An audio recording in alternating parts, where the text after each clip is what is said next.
Avui provem el millor esmorzar de forquilla de Catalunya. I és que, potser no ho sabies, però a Catalunya existeix la Lliga del Porc i la Forquilla, que té la millor feina del món, buscar i premiar els millors esmorzars de forquilla de Catalunya. Enguany el premi se l'ha emportat l'Andreuenc, un restaurant de Sant Andreu que ha creat aquest platàs de botifarra del Perol, sípia i mongetes. La botifarra del Perol, que ja la teníem feta, ara la marquem. Li donem el crostillant, i aquí ja tenim les mongetes. Per un costat fem la mongeta del ganxet, per l'altre fem un sofregit de sípia, ho juntem tot i a més aprofitem una miqueta del caldo d'haver bullit la botifarra del Perol.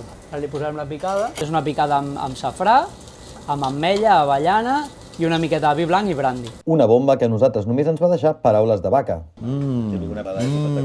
La Susana i el Juli van crear a l'Andreuenc al seu barri de naixement després d'haver-se format a l'alta cuina. I això es nota en tots els seus xup-xups, fets al barri pel barri, però també amb tocs innovadors i elaboracions on fins i tot els embotits es bullen i preparen a casa. Portacor, pulmó, sang, tripa de porc, llengua, papada, panxeta, pell, peu de porc i ho rematem amb canyella i clau d'olor, que és el que li dona el sabor característic a la botifarra del Perol. Vist el panorama, nosaltres havíem de provar també el seu capipota i sumar-nos a la legió de fanàtics que, des que van guanyar el premi, omplen un restaurant de barri portat per i pels veïns que ja es veu obligat a fer 3 torns: dinars, sopars i esmorzars.